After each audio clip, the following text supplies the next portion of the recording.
Welcome back to Cheating Stories Hub. We appreciate every single one of you for tuning in. Before we dive into today's story, we'd love to know where you're watching from. Share your location in the comments below. Now, let's get into this tale of betrayal, strategy, and ultimate triumph. Chapter 1. The Uneasy Awakening. I woke up in a panic, my chest tightening as if an invisible force was pressing down on me. My vision swam, and the air around me felt thick and heavy, like I was trying to breathe through syrup. Instinctively, I reached for the nightstand, fumbling for the bottle of pills I kept there. My trembling fingers barely managed to pop the cap off before I swallowed one dry. Relief didn't come. In fact, the symptoms worsened. My heart pounded erratically, each beat more frightening than the last. I stumbled to the bathroom, cold sweat dripping down my back. Splashing water on my face, I glanced at the mirror. The face staring back was almost unrecognizable, pale, sunken eyes, and veins darkened like ominous rivers beneath my skin. Something was terribly wrong. "Allison," I called out, my voice cracking. It felt foreign weak.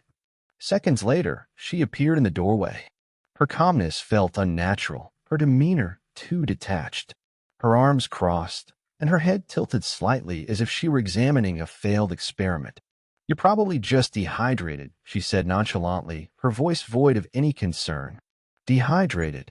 My body felt like it was shutting down, yet she barely seemed to notice. I reached toward her for support, but she stepped back, her movements deliberate and almost calculated. "Go lie down," she instructed with a dismissive wave. "You'll feel better in a bit." And with that, she turned and walked away, leaving me gasping for air and clutching the sink for stability. A deep sense of dread washed over me. This wasn't normal. None of it was. The way she looked at me, cold, detached, wasn't how a wife should look at her husband. Back in the bedroom, I sank onto the bed but didn't lie down. The pill bottle in my hand demanded my attention. Something about it felt off. I twisted it around, staring at the label, the colors, the details, searching for the source of the gnawing unease. That's when I noticed it. The pills inside weren't the pale blue ones I was used to. These were white. A chill crept up my spine. Dumping the contents onto the bedspread, I sifted through them with trembling hands. Every pill was wrong. What had I been taking? My thoughts spiraled as the physical sickness mingled with a deep, soul-crushing dread. I didn't have the strength to confront Allison, not yet. Instead, I reached for my phone and made a call. "Dr. Carter," I croaked, my voice shaky. "Something's wrong." The urgency in his tone matched the weight in my chest. "Come to my office immediately," he said. "Don't wait." His words said everything he didn't. This wasn't a mistake. This was something far worse. Chapter 2. The Revelation. Dr. Carter's office was a haven of sterile white walls and muted fluorescent lighting, but for the first time, it felt like a sanctuary. The weight in his expression mirrored the growing dread in my chest. I was shaky but steady enough to slide the bottle of pills across the desk. His brow furrowed as he examined it, his practiced hands opening the cap and spilling a few into his palm. "These aren't what I prescribed you, Eric," he said finally, his tone low, deliberate. My stomach dropped. "What do you mean?" He set the bottle down with precise care and leaned back in his chair, his expression grim. "These are beta blockers. At the dosage you've been taking, and with your pre-existing heart condition, they're dangerous. Potentially lethal." My pulse raced. "You're saying someone's been poisoning me?" Dr. Carter didn't answer immediately. He stood, grabbed a vial, and gestured toward a nearby chair. "I need a blood sample to confirm, but based on what you've described, yes." This wasn't accidental. My mind reeled as I felt the cold pinch of the needle on my arm. Who would want to harm me? And then, like a cold tide sweeping over me, the pieces began to fit together. Allison's detachment, her insistence on handling my medications, and the way she'd been so adamant about increasing my life insurance coverage earlier this year. Allison. The realization turned my blood to ice. She wasn't just indifferent to my suffering. She was the cause of it.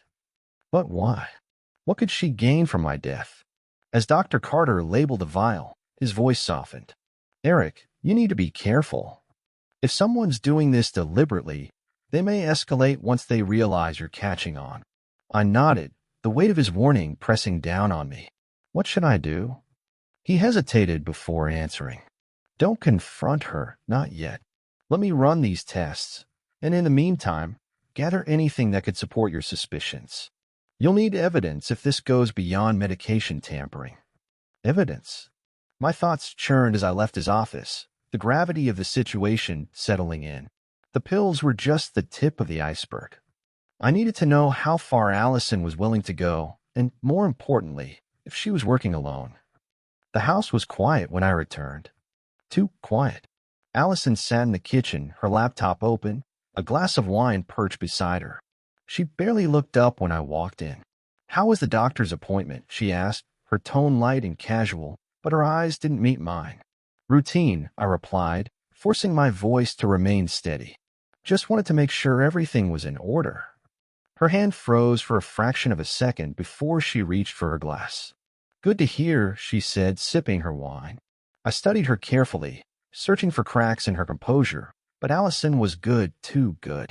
Her face remained a mask of pleasant indifference, but I couldn't shake the memory of that detached look she'd given me earlier. "I think I'll head to bed early," I said after a long pause. She glanced up, her expression unreadable. "Sure, I'll finish up here." I retreated to the bedroom, but sleep was the last thing on my mind. Instead, I pulled out my phone and called Scott, an old friend who now worked as a private investigator. We hadn't spoken in years, but he picked up after just a few rings. "Eric." His voice was warm but cautious. "What's going on?" "I need your help," I said, my voice hushed. "And it has to stay between us." Scott didn't press for details, sensing the urgency in my tone. "What do you need?" "A tale," I said, glancing toward the bedroom door to ensure it was closed. "On Allison. And I need a phone number traced." There was a pause on the other end. "This sounds serious." "It is," I replied. "I'll send you the details." We arranged to meet the next day, and after hanging up, I turned my attention to Allison's laptop, which she'd left unattended in the living room. My heart pounded as I approached it, knowing the risk I was taking. But I couldn't afford to wait for Scott to gather everything. I needed answers now. The screen flickered to life, and my stomach tightened as I saw her email inbox. Most of it was mundane, work correspondence, online shopping receipts, but one email stood out. The subject line read, "Insurance confirmation."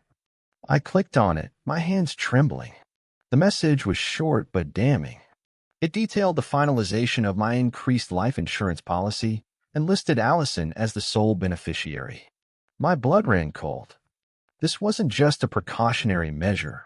It was a motive. I quickly forwarded the email to myself and closed the laptop, erasing any trace of my snooping. As I returned to the bedroom, I felt a strange mix of emotions, fear, anger, and a simmering determination. Allison thought she was in control, but I wasn't going to let her win. The next day, I met Scott at a small cafe on the edge of town. He looked older than I remembered, his face lined with years of chasing down secrets, but his sharp eyes hadn't dulled. "This is the number," I said, sliding a piece of paper across the table. It popped up on Allison's phone.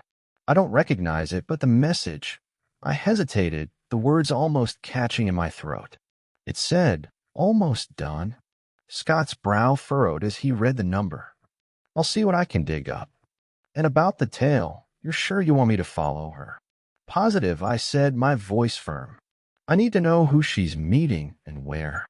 Scott nodded, slipping the paper into his pocket. "You're in deep, aren't you?" I didn't answer. The truth was too bitter to say out loud. By the time I returned home, Scott had already sent me a preliminary update. The phone number belonged to a man named Trevor Ryan, a local contractor with a reputation for shady dealings. The pieces were starting to come together, but there was still too much I didn't know. That evening, I feigned normalcy, sitting across from Allison at the dinner table.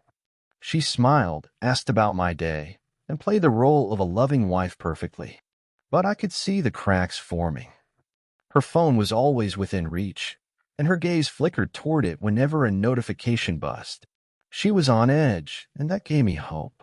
Later that night, when she finally went to bed, I made my move. In the back of her closet, hidden behind rows of dresses, I found a small lockbox. It was heavy, the kind that required a key or a serious effort to open. My hands itched to break it open, but I knew better than to leave obvious signs of tampering. Instead, I planted a hidden camera in the room, positioning it to capture any movement near the closet. As I slipped into bed beside Allison, the weight of the day pressed down on me. I didn't know the full extent of her betrayal yet, but I was getting closer. And soon I would have the proof I needed. She thought she planned the perfect crime. What she didn't know was that I was already 2 steps ahead. Chapter 3: Unraveling Secrets. The morning after planting the camera, I woke to the faint sound of Allison moving around the house. She was humming, a familiar tune she often whistled when she thought no one was listening. Her carefree demeanor made my stomach churn. How could she act so normal when I knew the truth lurking beneath her facade? I remained in bed for a moment, staring at the ceiling. The lockbox I'd found weighed heavily on my mind. What was inside? What secrets had she hidden in that small steel container?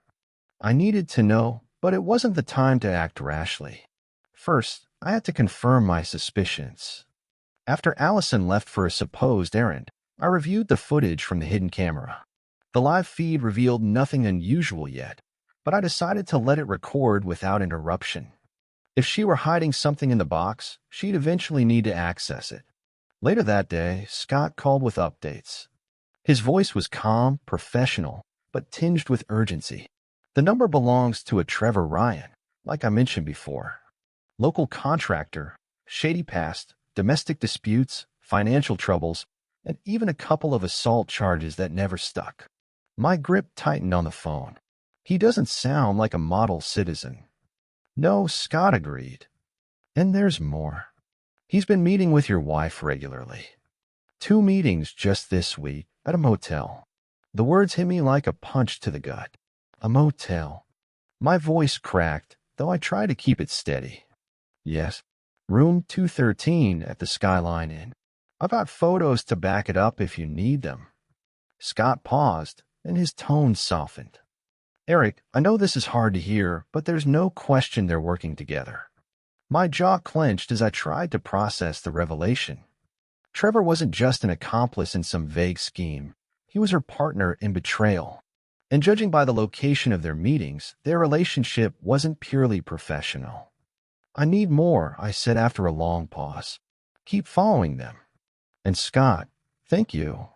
Hang in there, he replied before the line went dead. That evening, I played the role of the oblivious husband. Allison sat across from me at dinner, scrolling through her phone between bites of salad. I resisted the urge to rip it out of her hands and demand answers, knowing full well she'd lie or deflect.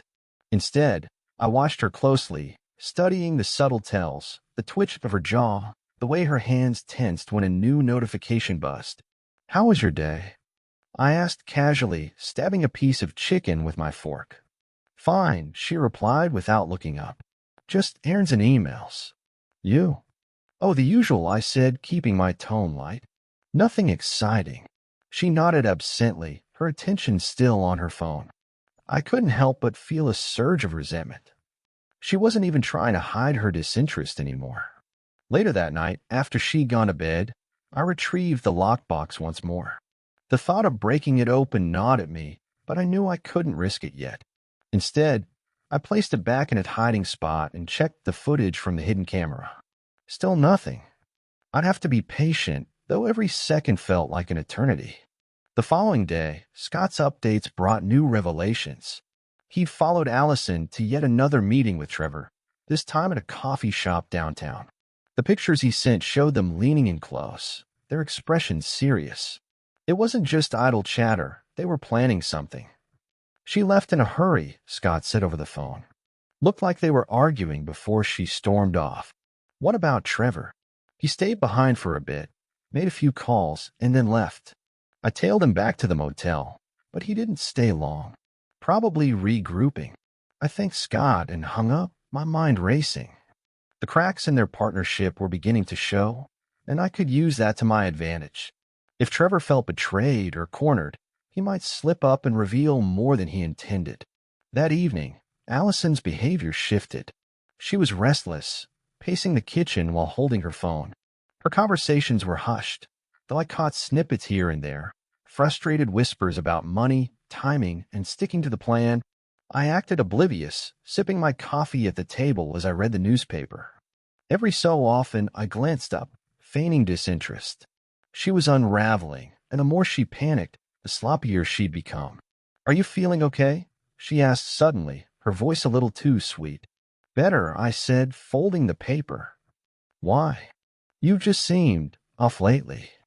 I'm worried about you." She placed a hand on my shoulder, but the gesture felt hollow. I forced a smile. "Just a lot on my mind. Nothing to worry about." Her eyes lingered on mine for a moment, searching for something. I held her gaze, refusing to let her see the storm brewing beneath the surface. Finally, she nodded and stepped away. That night, when Allison was asleep, I made my boldest move yet. Using a small lock-picking kit I'd purchased earlier in the day, I worked on the lockbox. My hands trembled, both from adrenaline and the fear of getting caught, but after several painstaking minutes, the latch clicked open. Inside, I found exactly what I'd been hoping for and dreading. A stack of documents revealed the extent of her plans. There were copies of my life insurance policy, complete with forged signatures, and a detailed calendar that correlated with my worst bouts of illness. She'd been tracking my symptoms, documenting every time she tampered with my medication. But the most damning item was a handwritten note with Trevor Ryan's name and a timeline of events. The final date circled in red was just a week away. My breath caught as I photographed everything with my phone. This wasn't just a vague conspiracy anymore. It was real, calculated, and nearing its endgame. I replaced the documents carefully, ensuring there was no sign of my intrusion, and locked the box once more. The next day, I met Scott at a diner on the edge of town. He slid into the booth across from me, a manila folder in hand. "This is everything I've got so far," he said, handing it over. "Photos, timelines, background checks. It's not pretty." I flipped through the pages, each piece of evidence more damning than the last.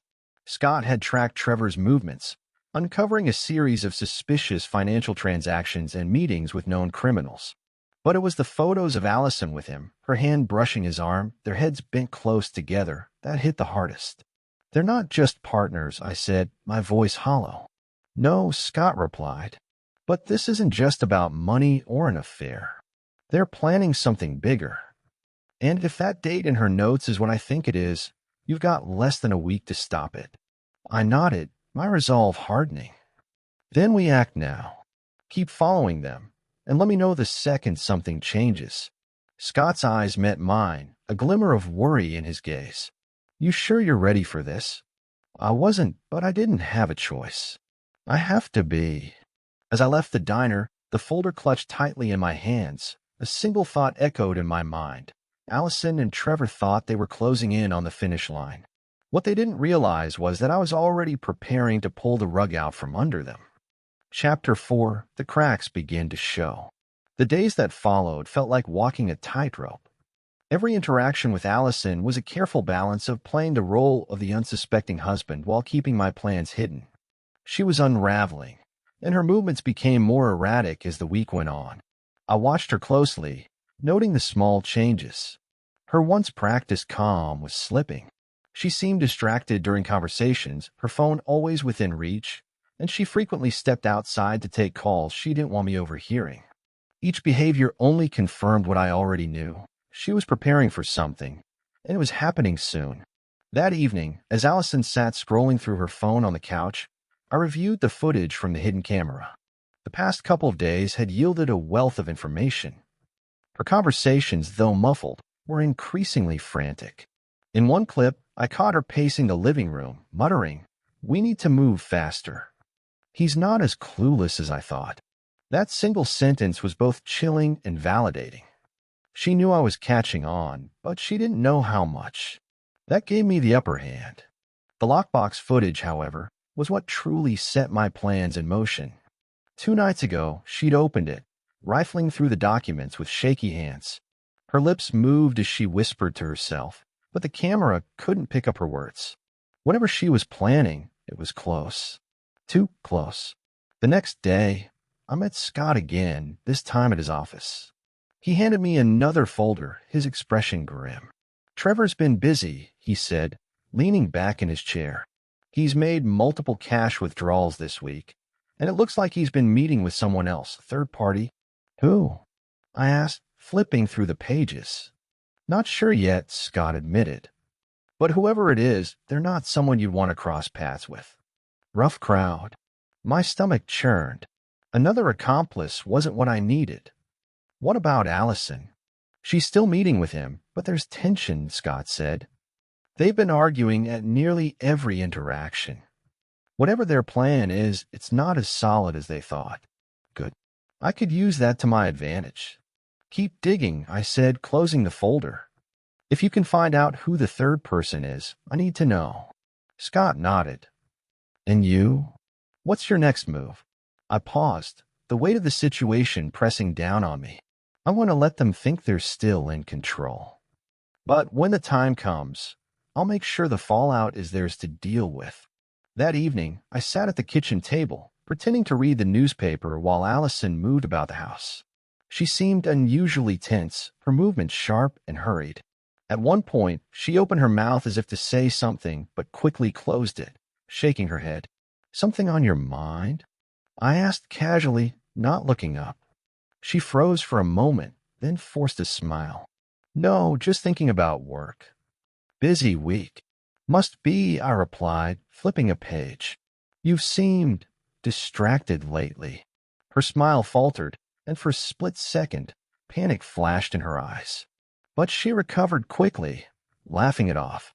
"You're imagining things." "Maybe," I said with a shrug, letting the comment hang in the air. She turned away, but I could see the tension in her shoulders. She was cracking, and it was only a matter of time before the dam broke. That night, as Allison slept, I made another discovery. I placed a second hidden camera in the living room earlier that week, angling it toward her usual spot on the couch. Reviewing the footage, I caught a partial phone conversation that sent a chill down my spine. "It's happening Friday," she whispered. "We'll meet at the usual spot. Everything has to be ready by then." Friday. The date circled in her lockbox notes. She hung up before I could catch more, but it didn't matter. The pieces were falling into place. Whatever they were planning, it was set to happen in 2 days. I had no intention of letting them get that far. The following morning, I called Mark, my lawyer. He'd been helping me quietly secure my finances, ensuring that any joint accounts Allison had access to were now locked in my name only. "It's time to take the next step," I said, my voice firm. "I need everything ready for when this comes to a head." Mark hesitated. "Are you sure?" "Once we go this far, there's no turning back." "I'm sure," I replied. "They've already gone too far." Mark sighed but agreed. "I'll handle it. Just make sure you're prepared for what comes next." That afternoon, Scott called with another update. His voice was tense, urgency laced in every word. "She's meeting Trevor again," he said. "But this time, it's not at the motel. They're at a warehouse on the outskirts of town." My heart raced. What are they doing? "Packing something. Boxes, bags. Looks like they're getting ready to move." I clenched the phone tightly. They were preparing to disappear. The final phase of their plan was in motion. "Stay on them," I said. "I'm heading over." Chapter 4. The cracks began to show. The days that followed felt like walking a tightrope. Every interaction with Allison was a careful balance of playing the role of the unsuspecting husband while keeping my plans hidden. She was unraveling, and her movements became more erratic as the week went on. I watched her closely, noting the small changes. Her once practiced calm was slipping. She seemed distracted during conversations, her phone always within reach, and she frequently stepped outside to take calls she didn't want me overhearing. Each behavior only confirmed what I already knew. She was preparing for something, and it was happening soon. That evening, as Allison sat scrolling through her phone on the couch, I reviewed the footage from the hidden camera. The past couple of days had yielded a wealth of information. Her conversations, though muffled, were increasingly frantic. In one clip, I caught her pacing the living room, muttering, "We need to move faster." He's not as clueless as I thought. That single sentence was both chilling and validating. She knew I was catching on, but she didn't know how much. That gave me the upper hand. The lockbox footage, however, was what truly set my plans in motion. 2 nights ago, she'd opened it, rifling through the documents with shaky hands. Her lips moved as she whispered to herself, but the camera couldn't pick up her words. Whatever she was planning, it was close. Too close. The next day, I met Scott again, this time at his office. He handed me another folder, his expression grim. "Trevor's been busy," he said, leaning back in his chair. "He's made multiple cash withdrawals this week, and it looks like he's been meeting with someone else, third party." "Who?" I asked, flipping through the pages. "Not sure yet," Scott admitted. "But whoever it is, they're not someone you'd want to cross paths with. Rough crowd." My stomach churned. Another accomplice wasn't what I needed. What about Allison? "She's still meeting with him, but there's tension," Scott said. "They've been arguing at nearly every interaction. Whatever their plan is, it's not as solid as they thought." Good. I could use that to my advantage. "Keep digging," I said, closing the folder. "If you can find out who the third person is, I need to know." Scott nodded. "And you? What's your next move?" I paused, the weight of the situation pressing down on me. I want to let them think they're still in control. But when the time comes, I'll make sure the fallout is theirs to deal with. That evening, I sat at the kitchen table, pretending to read the newspaper while Allison moved about the house. She seemed unusually tense, her movements sharp and hurried. At one point, she opened her mouth as if to say something, but quickly closed it, shaking her head. "Something on your mind?" I asked casually, not looking up. She froze for a moment, then forced a smile. "No, just thinking about work." "Busy week." "Must be," I replied, flipping a page. "You've seemed distracted lately." Her smile faltered, and for a split second, panic flashed in her eyes. But she recovered quickly, laughing it off. "You're imagining things." "Maybe," I said with a shrug, letting the comment hang in the air. She turned away, but I could see the tension in her shoulders. She was cracking, and it was only a matter of time before the dam broke. That night, as Allison slept, I made another discovery. I placed a second hidden camera in the living room earlier that week, angling it toward her usual spot on the couch. Reviewing the footage, I caught a partial phone conversation that sent a chill down my spine. "It's happening Friday," she whispered. "We'll meet at the usual spot. Everything has to be ready by then." Friday. The date circled in her lockbox notes. She hung up before I could catch more, but it didn't matter. The pieces were falling into place. Whatever they were planning, it was set to happen in 2 days. I had no intention of letting them get that far. The following morning, I called Mark, my lawyer. He'd been helping me quietly secure my finances, ensuring that any joint accounts Allison had access to were now locked in my name only. "It's time to take the next step," I said, my voice firm. "I need everything ready for when this comes to a head." Mark hesitated. "Are you sure?" "Once we go this far, there's no turning back." "I'm sure," I replied. "They've already gone too far." Mark sighed but agreed. "I'll handle it. Just make sure you're prepared for what comes next." That afternoon, Scott called with another update. His voice was tense, urgency laced in every word. "She's meeting Trevor again," he said. "But this time, it's not at the motel. They're at a warehouse on the outskirts of town." My heart raced. What are they doing? "Packing something. Boxes, bags. Looks like they're getting ready to move." I clenched the phone tightly. They were preparing to disappear. The final phase of their plan was in motion. "Stay on them," I said. "I'm heading over." I parked a few blocks away from the warehouse and approached on foot, careful to stay out of sight. Scott was already in position, hidden in a nearby alley with a camera trained on the entrance. He handed me a set of headphones connected to a directional mic. "Listen to this," he whispered. I slipped on the headphones, and their voices crackled through the static. "You think this is going to work?" Trevor's voice was sharp, angry. "It has to," Allison snapped. "We're too far in to back out now." Trevor laughed bitterly. "You're delusional. The accounts are frozen, the timeline's off, and your idiot husband is catching on.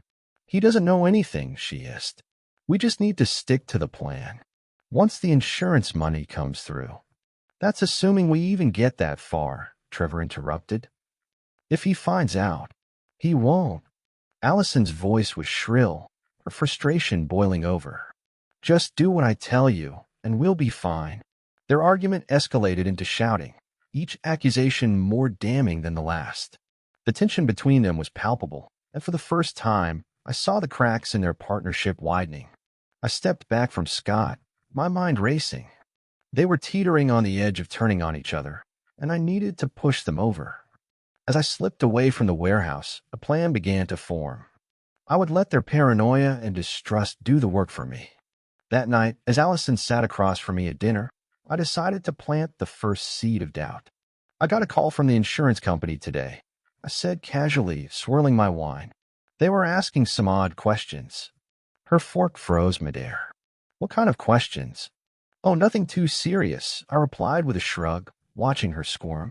"Just about activity on the account. Apparently, there have been some irregularities."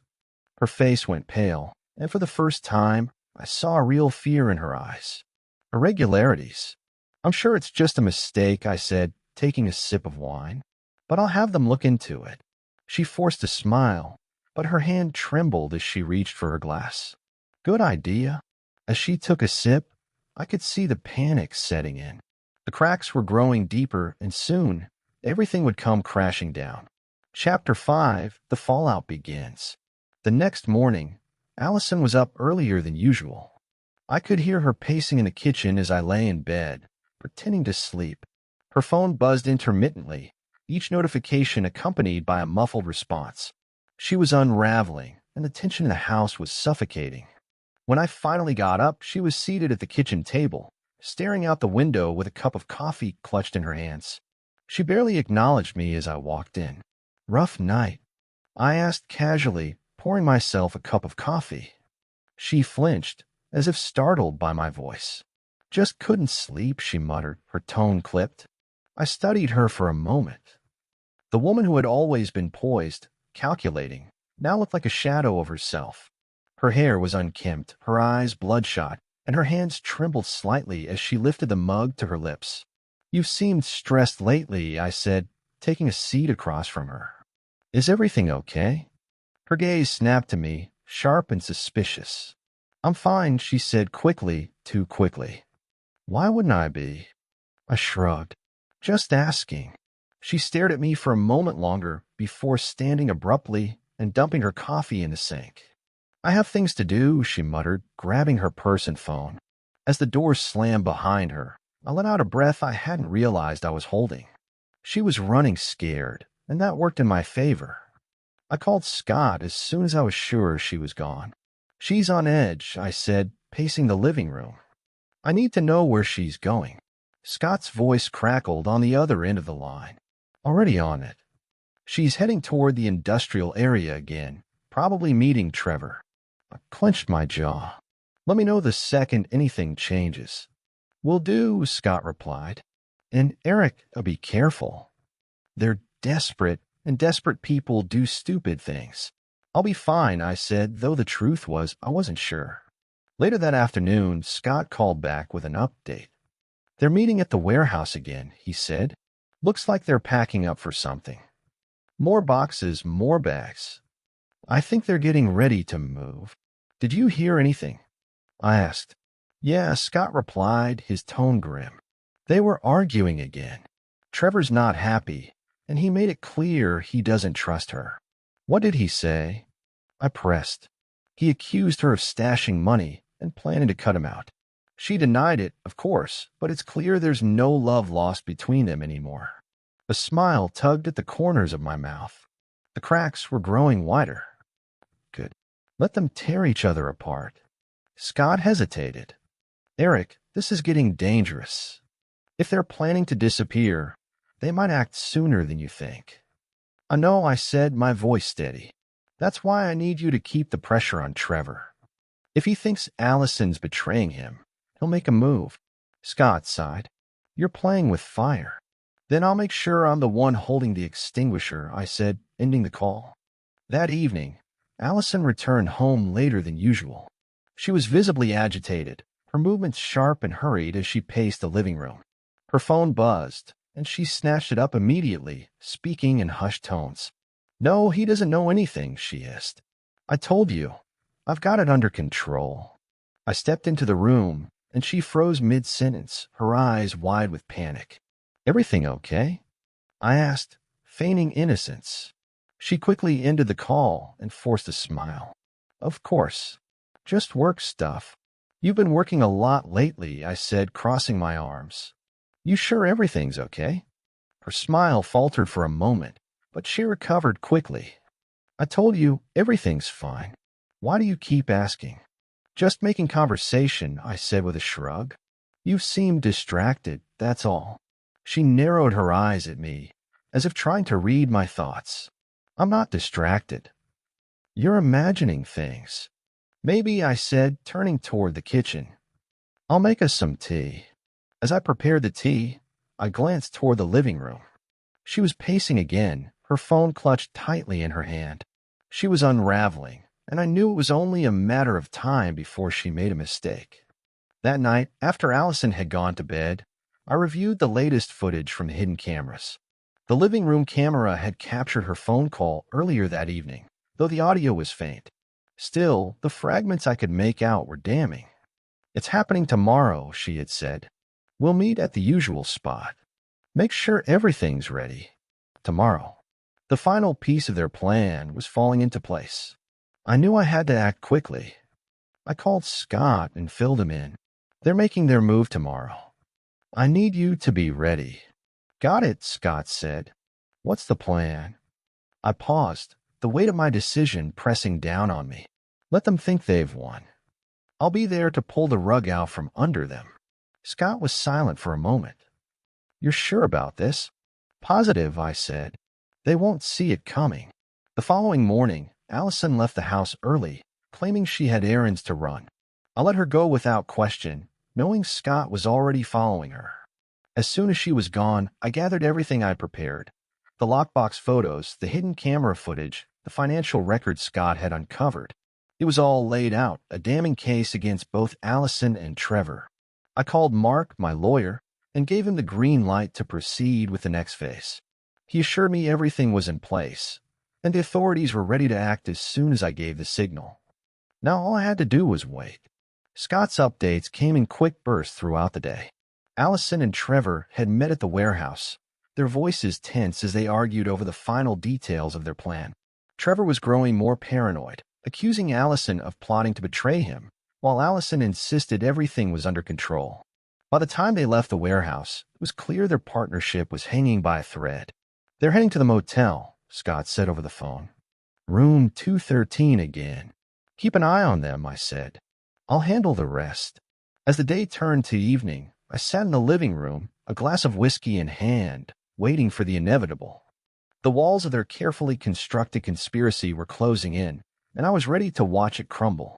When Allison finally returned home, her face was a mask of forced calm. She smiled as she set her purse down, but her eyes betrayed the storm brewing beneath the surface. How was your day? I asked, my tone casual. Fine, she replied, sitting down across from me. Yours? Oh, uneventful, I said, swirling my glass. Just tying up some loose ends. Her smile faltered, and I saw the flicker of panic in her eyes. What kind of loose ends? I leaned back in my chair, letting the silence stretch between us. You'll see. Her hand tightened around her glass, but she didn't press further. She didn't need to. The cracks in her facade were deepening, and soon the entire structure would collapse. Tomorrow would be the beginning of the end. Chapter 6, The Final Moves. The next morning arrived with an eerie stillness. Allison was already awake when I came downstairs, her phone pressed tightly to her ear as she whispered frantically. Her eyes flicked to me as I entered the kitchen, and she immediately ended the call. "Morning," she said, her voice unusually bright. "Morning," I replied, pouring myself a cup of coffee. "You're up early." "Couldn't sleep," she said with a shrug, but I could see the tension in her posture. "Lots to do today." I studied her carefully, my expression neutral. "Big plans."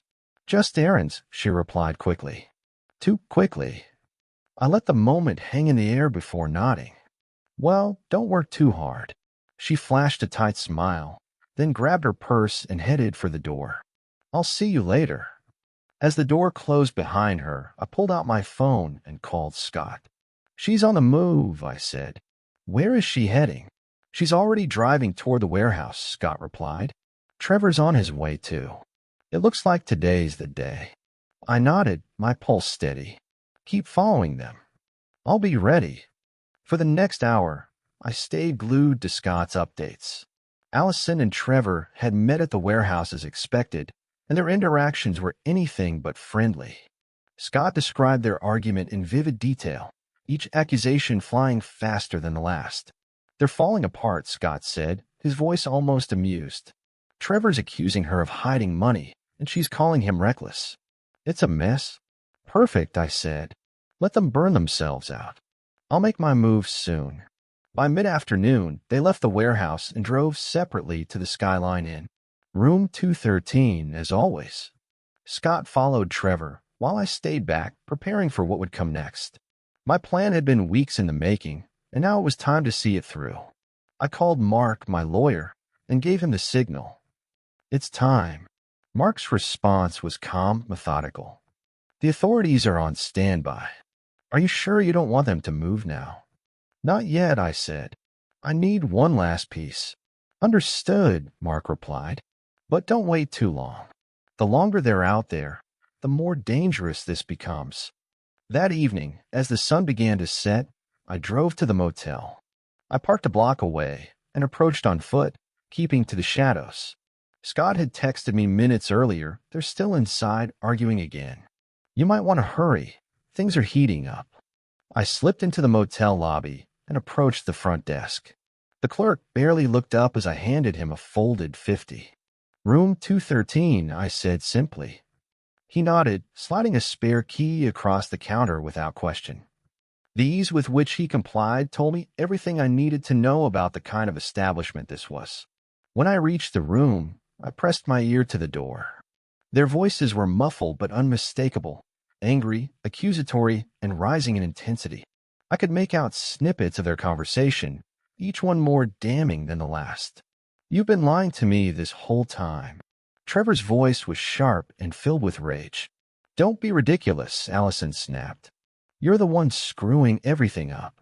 "I should have known better than to trust you," Trevor spat. "You were planning to cut me out from the start." "And what about you?" Allison fired back. "Do you think I don't know about the money you've been siphoning off? You're just as guilty as I am." Their shouting escalated, and I decided it was time to make my entrance. I inserted the key into the lock, turned it, and stepped inside. The room fell silent as they both turned to face me. Trevor stood by the bed, his fists clenched, while Allison was seated in a chair, her face pale with shock. "What the hell are you doing here?" Trevor growled, taking a step toward me. "Watching the show," I said calmly, closing the door behind me. "And what a show it's been." Allison's eyes darted between Trevor and me, panic spreading across her face. "Eric, I can explain." "Don't bother," I said, cutting her off. "I've heard enough." Trevor looked at her, confusion flickering across his features. "What's he talking about?" I smiled coldly, pulling out my phone. "You might want to hear this." I tapped the screen, and a recording began to play. It was Allison's voice, captured from the hidden camera in the living room. "He's too reckless," she said in the recording. "If he becomes a liability, I'll take care of it." Trevor's face twisted with rage as the recording ended. "You were planning to get rid of me?" Allison stood, her hands raised defensively. "Trevor, that's not what it sounds like." "Shut up," he roared, advancing on her. "You think you can double-cross me and get away with it?" "That's enough," I said, stepping between them. "The two of you have done enough damage." Trevor turned to me, his face red with fury. And you've been playing us this whole time, haven't you? Of course, I said, my voice steady. Did you really think I wouldn't figure it out? Before either of them could respond, the sound of sirens filled the air. Trevor froze, his eyes wide with panic. What did you do? Allison hissed, her voice trembling. I called the police, I said simply. They're on their way, and they have everything they need to put both of you away for a very long time. You bastard. Trevor lunged at me, but I stepped aside, letting him crash into the dresser. Save your energy, I said coldly. You're going to need it where you're going. The door burst open seconds later, and officers flooded the room. Trevor tried to resist, shouting obscenities as they cuffed him, while Allison collapsed into a chair, her face buried in her hands. As they were led away, Allison looked back at me one last time. Eric, please. Don't do this. We can fix this. I met her gaze, my expression unreadable. You made your choices, Allison. Now you'll live with them. Her sobs echoed down the hallway as the officers escorted her out. I stood there for a moment, letting the weight of it all sink in. It was over. The lies, the betrayal, the danger. It was all over. As I left the motel, the cool night air washed over me. For the first time in weeks, I felt a strange sense of peace. They thought they could outsmart me, but they'd underestimated just how far I was willing to go. Tomorrow, I begin picking up the pieces of my life. But for tonight, I was content to let the past burn. Chapter 7, Aftermath and Reflection. The night after their arrest was quiet, almost eerily so. The whirlwind of events had finally come to a halt, leaving me alone in the silence of the house. For weeks, every corner had felt like a battlefield, every interaction a carefully calculated move. Now it was over, and the weight of it all began to settle in. I sat in the living room, a drink in hand, replaying the last few hours in my mind. Allison's desperate pleas echoed in my thoughts, but they didn't stir any sympathy. She'd made her bed, and now she would have to lie in it. The following morning, Mark called with updates. His voice was steady, professional, but I could sense the underlying satisfaction. They're both being held without bail, he said. The evidence you provided made it an airtight case. Between the financial records, the hidden camera footage, and the audio recordings, the DA doesn't think they'll have any room to maneuver. Good, I said, my voice calm but firm. There's more, Mark continued. Trevor tried to cut a deal, claiming it was all Allison's idea. He's throwing her under the bus to save himself. I chuckled darkly. Typical. He's given them enough to charge her with conspiracy to commit murder, insurance fraud, and a host of other charges, Mark said. But don't worry, he's not walking away unscathed.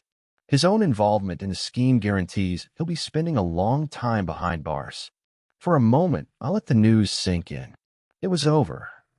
They both turned on each other, just as I'd planned, and now the justice system would do the rest.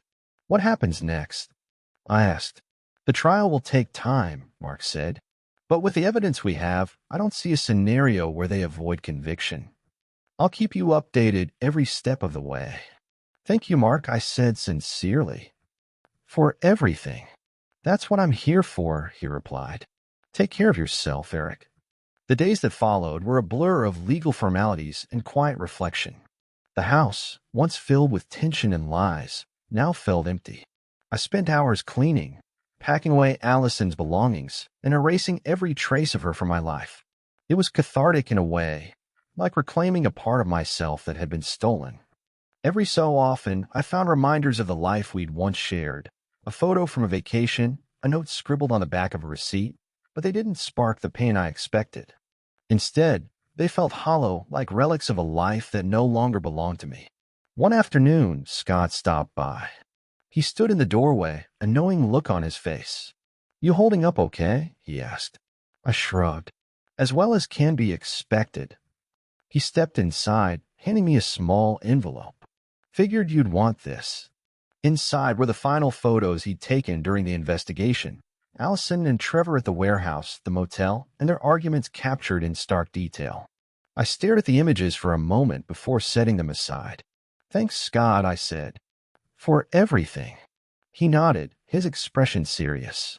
You did what you had to do. Don't let anyone tell you otherwise. I won't, I replied, though I wasn't sure if I believed it yet. The trial began weeks later, drawing local media attention due to the scandalous nature of the case.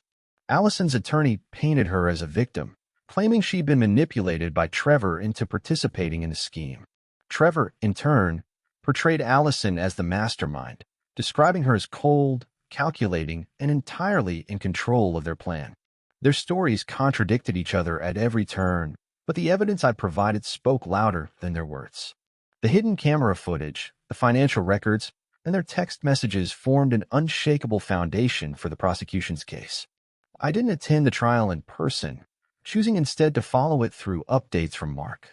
Watching them in court, squirming under the weight of their lies, would have been satisfying, but I needed to focus on rebuilding my life. The verdict came swiftly. Both Allison and Trevor were found guilty on all charges. Allison received a heavier sentence due to her role as the primary beneficiary of my life insurance policy and the meticulous planning involved in her scheme. Trevor's prior criminal record added to his sentence, ensuring he wouldn't see the outside world for decades. Mark called me shortly after the verdict was announced. "It's done," he said simply. "They won't be walking free anytime soon." For the first time in weeks, I allowed myself to breathe deeply. "Thank you, Mark, for everything." "You earned this, Eric," he replied. "Take care of yourself." With the trial behind me, I began to focus on moving forward. I sold the house, unwilling to live in a space so saturated with memories of betrayal. Instead, I rented a small apartment on the other side of town, a place where I could start fresh. The process was slow. Some days felt heavier than others, but I reminded myself of what I'd survived. I wasn't the same man who had woken up choking on poison pills weeks ago. That man had been broken, betrayed, and blindsided. Now I was someone else, someone stronger, someone who refused to be a victim. One evening, as I unpacked boxes in my new apartment, I found the folder of evidence Scott had given me. I flipped through it one last time, taking the photos, the notes, the timeline that had once felt like a noose tightening around my neck. Now it was just paper, a collection of facts that no longer held power over me. I set the folder aside, ready to throw it out, but one photo caught my attention. Allison and me, taken years ago at a friend's wedding. We looked happy, carefree, oblivious to the storm that would one day tear us apart. I stared at the image for a moment before tearing it in half and tossing it in the trash. This was my life now. And for the first time in a long time, it was mine alone. Chapter 8: Closure. The weeks following the trial were a blur of quiet moments and tentative steps forward. Life moved on, as it always does, but now it felt different, heavier, yet somehow lighter. The weight of betrayal no longer pressed on my chest, but the scars it left reminded me of how close I'd come to losing everything. The media frenzy surrounding the case died down after a few weeks, leaving me with the privacy I desperately needed. The new apartment was sparse, with only the essentials, but it felt like a sanctuary. No ghosts of the past lurked in its corners, no memories tied to lies and manipulation. It was a blank slate, and I intended to fill it on my own terms. One evening, Mark called with an update. I hadn't expected to hear from him so soon after the trial, but his tone was calm, almost relieved. The DA reached out, he said.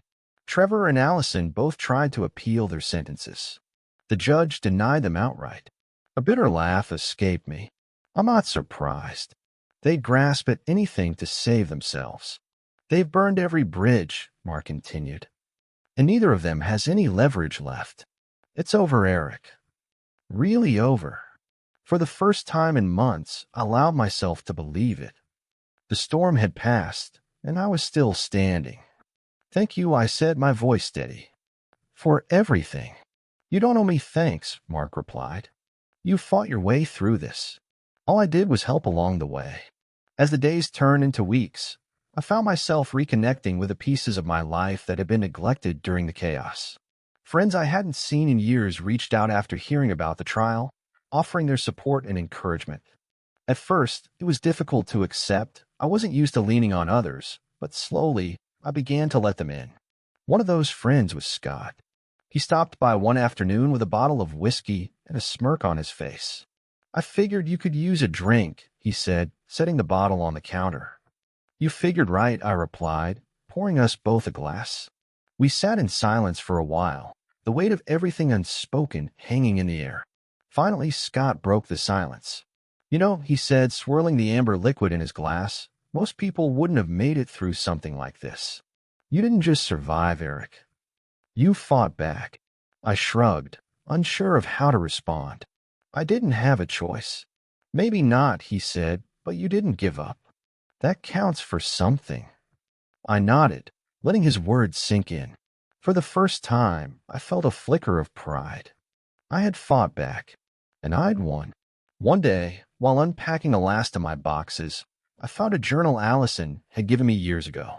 It was meant to be a space for recording thoughts and memories, but I'd barely written in it. Flipping through the pages, I found one entry I'd written on our anniversary 3 years earlier. Life with Allison feels like a dream. She's my partner in every way, and I can't imagine a future without her. I stared at the words, trying to reconcile them with a woman who had so carefully plotted my demise. It felt like reading a stranger's thoughts, someone naive and unaware of what lay ahead.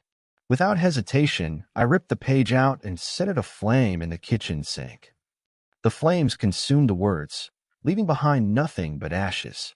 It was a symbolic act, but one I needed to move on. The healing process wasn't linear. There were days when I felt invincible, ready to take on whatever came next. But there were also nights when the memories crept in, unbidden and unwelcome. I would replay conversations, wondering how I hadn't seen the signs earlier, questioning my own judgment. But each day, the weight grew a little lighter. The scars became a little less raw. And I reminded myself that survival wasn't just about escaping, it was about rebuilding.